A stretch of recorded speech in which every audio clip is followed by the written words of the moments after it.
Alright, welcome YouTube. This is Jag here, and I hope you're having a great day. We're back with more JAG's Best Total War Warhammer 2 mod reviews. This one is brought to you by Whysofurious. It's called WSF's Vampire Bloodlines, the Strigoi or Strigoi. Let me know in the comments how you pronounce that. This is a great mod. Don't forget to comment, like, and subscribe. I will be doing a YouTube live Monday and Wednesday and possibly Saturday of playing this mod live, so don't forget to turn on your notifications for that. And let's get into this mod. This is a fantastic mod right here. You need this mod plus Krynos' Fraction Unlocker. And this is only for the Mortal Empires campaign. So here it is, the Strigoi Bloodline. Initial challenge very hard. This is your faction leader. Yushuran gives the percentage of XP earned to other lords, but he starts up with one blood kiss, but diplomatic relations -10 with vampire counts, but that doesn't matter because you're quite a ways from everybody. But the nice thing is you get melee attack +10 during ambushes for all armies, and then +5 public order for all your provinces, so that is beautiful. And ambush chances +10, so he's definitely gonna be pretty sneaky. But he boasts a mixed roster of undead and humans called Strigoi. Let me know in the comments how you pronounce that. Units are both lawful access of undead units. He's gonna have the Raise the Dead options, and he'll especially on famous battle sites. Empiric Corruption will be there with the Bloodline Kisses. All that vampire stuff will be there. It's gonna be quite a varied roster because you'll have flying units, you're gonna have monsters, you're gonna have just cheap junk units. But you're going to have men in here. You're going to actually have guys that can actually shoot with the bow. You're going to have armor-piercing cavalry, light cavalry, that can actually shoot a bow as well. So that is going to be cool. Plus armor-piercing men in shooting crossbows. But then you're going to get the options while you're playing through this campaign to get 3 other legendary lords. Vog the Bloody Tooth, you're gonna get him. You can get him, I think, by conquering one of your first main missions that you want to do.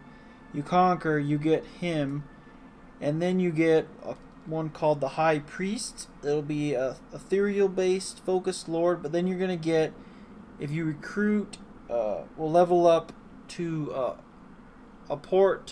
It's tier 3, so it has to be a capital port, place of port to tier 3. You are going to get Nanosh. And Nanosh is a pirate coast kind of recruitment, so he's going to have some unique units. He's going to have Mongols in his place, so that's going to be pretty cool. He's going to have be able to upgrade his ship.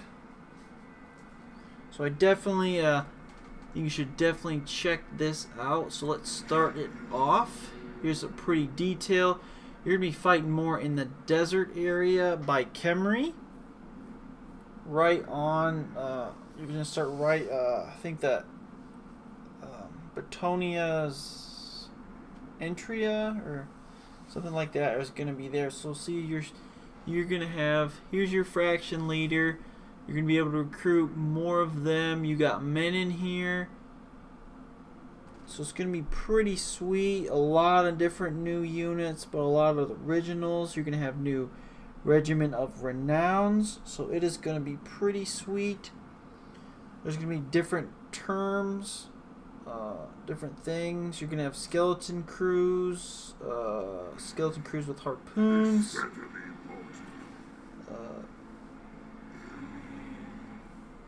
Here he is. There's the man. How to play. Thanks to the return of the Strigoi, long lost sons of Strigoi, this faction has access to a mixed roster of humans and undead. Each lore type will provide a bonus to specific groups of units, either undead vanilla lords or humans, Strigoi Petro or Strigoi Kazrakam. The Strigoi Peru will also be able to provide some support for the undead, while Ushran is able to sustain a completely mixed army. So the Bloody Tooth, that is the first guy, one legendary lord. Varag Bloody Tooth will be recruitable from the Lord's recruitment pool after you build a third level of the cemetery. Varag will provide some useful bonuses to the bestial side of your roster, including some very good fighters. That's nice. And then the High Priest, the next legendary lord, is a unique lord, will be available as a choice after you conquer Galbaraz. You will be able to choose whether you take a lord or whether powerful benefits for the Strigoi. The High Priest will be an ethereal focused lord. And Nanash, the Strigoi pirate, and his unique crew will be available in the Lord's recruitment pool after you build the third level of the port. He has access to unique units recruitable only on his unique ship, the Unearthmug. Let me know in the comments how you kind of pronounce that. That's kind of a mouthful there. And then the Lure of the Crypt, you will be able to spawn a unit of crypt ghouls as an army available during battle, depending on the level of corruption present in the region. There we go. So let's take a look at Bloodlines. This is pretty much going to be all the same. And technology tree changes. It adds this little line here and changes some few words, because thralls is pretty much your zombies that you have the term down here. They're going to be expendable cheap ones. Zombies are only available in like Raising the Dead. And here is your other guys, your Strigoi and Strigoi units. You're going to get availables there. You're going to get a bonus of +2 public order, 15 growth. Here you're going to get leadership, armor. It unlocks recruitment of survivors of Flamar. This is going to unlock another one, giving you quite a lot of bonuses. Yeah, +1 Strigoi Nomads, gonna give you some sharpshooters fraction wide. Some great bonuses there. Just look at your your unit roster. Here is your guy. He's a wizard. His spellcaster, armor piercing, poison. He's going to be able to deal a lot of damage, but he cannot take much damage to himself. Only having 15 armor. Then you have the Strigoi shielded disengage. That disengage ability means they're easily going to be able to disengage without getting a penalty and getting away from someone attacking them without taking too much penalty for that. You got the Strigoi Spearman, anti-large, have that disengage thing. So that is cool. Notice that these guys are men. So then you have the Thralls. These guys are your meat shield, basically like zombies. They're peasants. That's what Thralls mean. So these guys are practically worthless. That's why they have a big thing. They can cause fear. And then you got your Strigoi hosts. There's 16 of them. Their armor piercing anti-large, has regeneration, kind of like your werewolf type things for Norsica, with the having poison attack. They got low armor, but they can deal a lot of damage. And then you have your Strigoi mob. The hosts are a little bit better, but the mob is focused on anti-infantry, where the other one's anti-large. And the mob just has a little bit less melee attack and melee defense, but has a better charge bonus to get into that infantry. So that's pretty cool. Diplomacy. You are right off the bat are going against Khemri.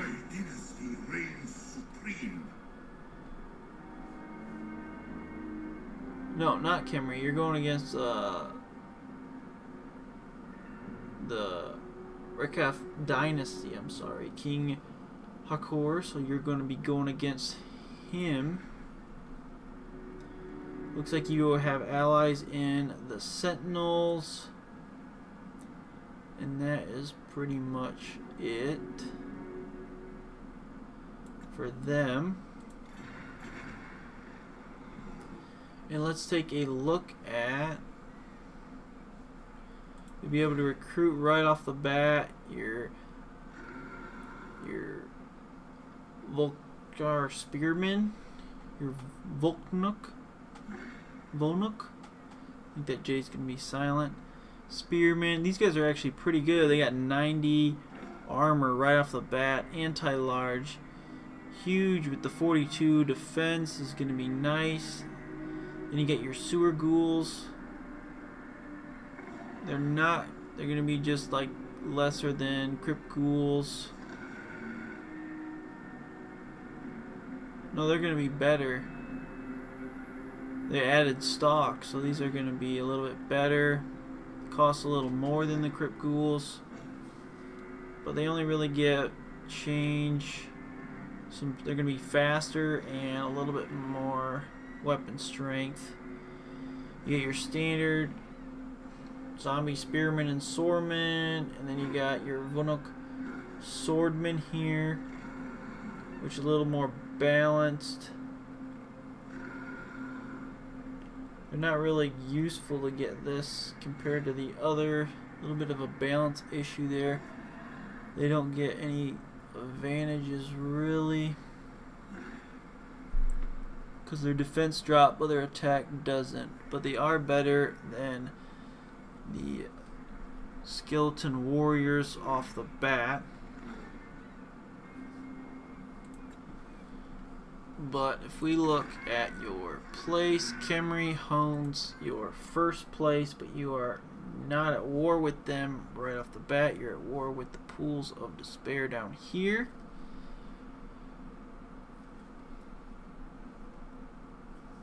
But here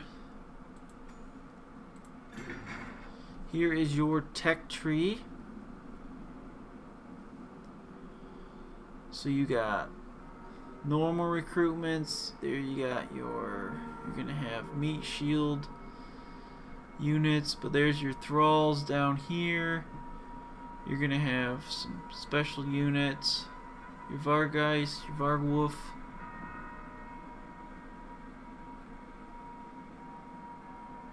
And your ethereal units are here. You're gonna have like your corpse carts up here, and these guys are more your Bard Lances, your Vonarch. It's gonna be your heavy cavalry type. Here you're gonna get some pretty good monstrous units. It's gonna be pretty nice, your host ones, but then you got your Cryptors, your normal ones. You got some great swords. That's gonna be equivalent to the great swords. And over here you got your more men group here. You got a mystic. I think she's a vampire. We got your Strigoi. Those are your shielded, disengage. Disengage here. The bonuses. You got sharpshooters right here. So that's nice with the armor piercing. They can disengage easily, but they're decent in melee and their vanguard deployment. Their range is only 80, so they're kind of like Empire's version, what they would have. And then your Strigoi Domun got armor piercing, anti-infantry, and disengage. Only 50 armor. The armor piercing will make a big difference with the. And then you have your pretty good guys. You got missile cavalry. This is a light cavalry that you're gonna get, sort of like Britonia's version or Empire's. So but the armor piercing makes a big difference, and vanguard deployment. And you're gonna have your Strigoi nomads, your anti-infantry. These are again light cav because only at 45 armor, but it can do decent. Good at harassing our archers, getting around enemy lines. So those are pretty nice to have. So that's sort of what you're gonna have. Building this, it shows to get there, you're gonna get an unlocked Nanash right there. And let's see.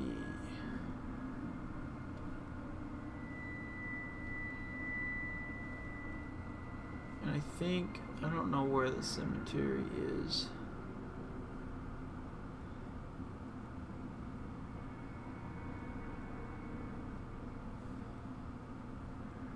Yeah, cemetery here. Yeah. You're gonna unlock, once you get that to level 3, you're gonna unlock the High Priest. No. Fargo the Bloody Tooth. That's what you're gonna get.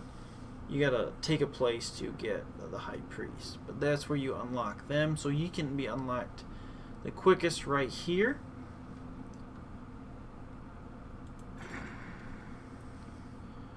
So that's well. So it looks like it wants you to take Pool of Despair first, but he looks like he has 2 places, or it looks like you got options of taking Khemri because they own what your spot is,